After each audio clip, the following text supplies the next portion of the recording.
దేవరపల్లి పొగాకు రైతుల సమస్యలు పరిష్కరించాలని డిమాండ్ చేస్తూ దేవరపల్లి పొగాకు వేలం కేంద్రం వద్ద వైఎస్ఆర్ కాంగ్రెస్ పార్టీ భారీ ధర్నా చేసి నిరసన తెలిపింది.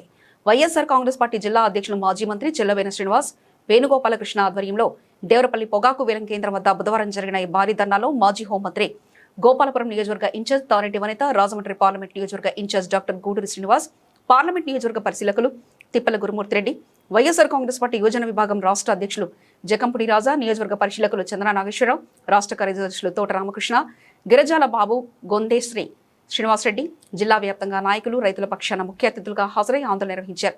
తక్షణం పొగాకు నిల్వలన్నీ గిట్టుబాటు ధరతో కొనుగోలు చేసే విధంగా చర్యలు తీసుకోవాలని వైఎస్ఆర్ కాంగ్రెస్ పార్టీ రైతుల తరఫున డిమాండ్ చేస్తుందన్నారు. అనంతరం పొగాకు రైతు సమస్యలపై టొబాకో బోర్డు అధికారులతో చర్చించి డిమాండ్స్తో కూడిన వినతి పత్రాన్ని సమర్పించారు.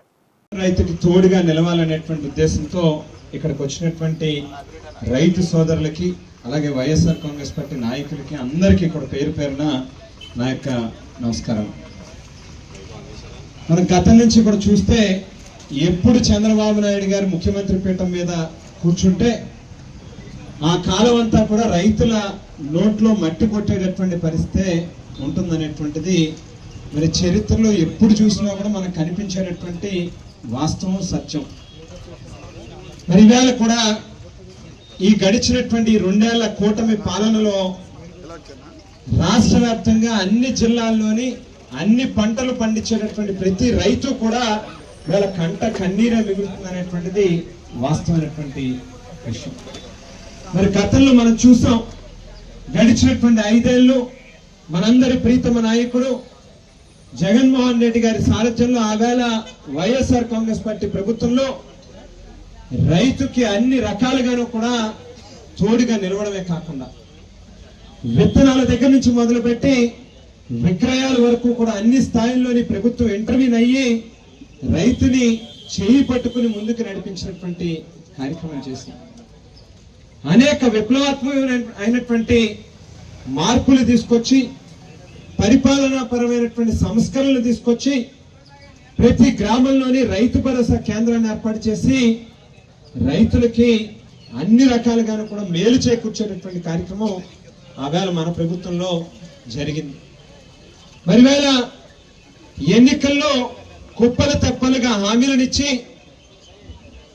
ఎన్నికల అనంతరం మొండి చేయి చూపించేటటువంటి చంద్రబాబు నాయుడు గారు ఇప్పటికే రైతుల్ని అనేక రకాల ఇబ్బందుల్లోకి నెట్టారనేటువంటిది మనందరికీ కూడా కంటికి కనిపించేటటువంటి వాస్తవం.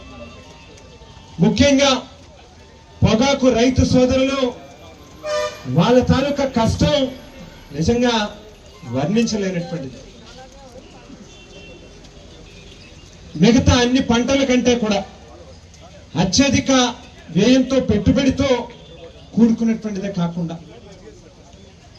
మరి కాలక్రమేణా ఒక పక్కన పండించేటటువంటి పంటకు సంబంధించినటువంటి కూలీలు వ్యయం కావచ్చు, లేకపోతే ఎరువులు, లేకపోతే ట్రాన్స్పోర్ట్, అన్ని రకాలుగాను కూడా సంవత్సరానికి కూడా ఒక పక్కన ఖర్చులు పెరుగుతూ ఉన్నప్పటికీ కూడా ఒక పక్కన ఏదైతే టొబాకో బోర్డులో కొనుగోలు చేయాల్సినటువంటి పొగాకుని ఇవాళ కనీసం కొనుగోలు కూడా ప్రారంభించకపోవడం అనేటువంటిది ఈ ప్రభుత్వం తాలూకా దౌర్భాగ్యం అనేటువంటిది మనందరికీ కూడా స్పష్టంగా అర్థమవుతా ఉంది.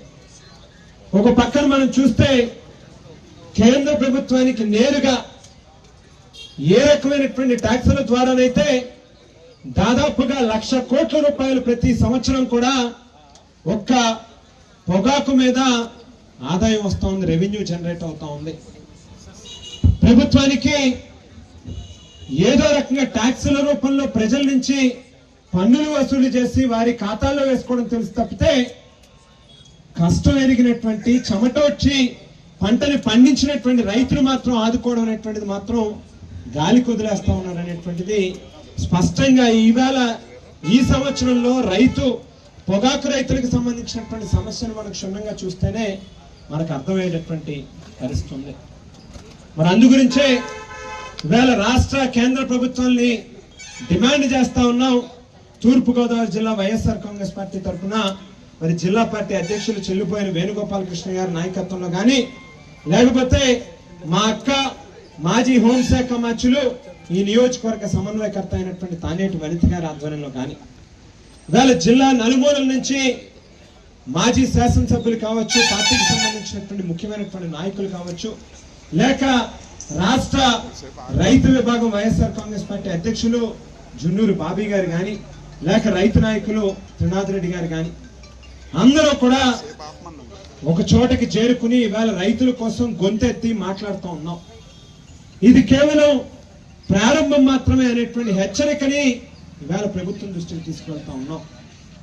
తక్షణమే ఈ సమస్య పట్ల ప్రభుత్వాలు స్పందించి టొబాకో రైతులకి తోడుగా నిలవనటువంటి పక్షంలో ఖచ్చితంగా ఈ యొక్క ఉద్యమాన్ని ముందుకు తీసుకెళ్లేటటువంటి కార్యక్రమం జరుగుతుందని చెప్పి ఇవాళ ప్రభుత్వాన్ని హెచ్చరిస్తూ, మరి ఇప్పటికే చాలా కాలాతీతమైంది, చాలా సమయం లేట్ అయింది.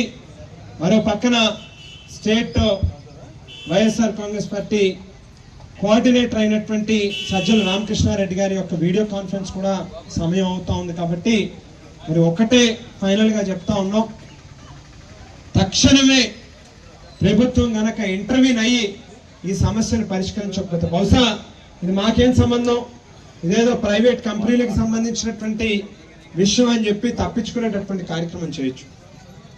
ఒక్కసారి కళ్ళు తెరిచి మనసు పెట్టి పొగాకు రైతుల పట్ల ఆలోచన చేయమని చెప్పి ప్రభుత్వాన్ని అడుగుతా ఉన్నాం. ఎందుకనంటే గతంలో చరిత్రలో ఎప్పుడు లేనటువంటి రీతిలో మొట్టమొదటిసారి జగన్మోహన్ రెడ్డి గారు వైఎస్ఆర్ కాంగ్రెస్ పార్టీ అధికారంలో ఉన్నటువంటి సమయంలో మార్క్ఫెడ్ ద్వారా ప్రభుత్వం ఇంటర్వ్యూన్ అయ్యి ఈ రకమైనటువంటి సమస్య పొగాకు రైతులకి ఉత్పన్నమైనప్పుడు ఆవేళ ప్రభుత్వం చేయి పట్టుకుని రైతుకి తోడుగా నిలిచి మార్క్ఫెడ్ ద్వారా కొనుగోలు చేసినటువంటి కార్యక్రమం చేసింది.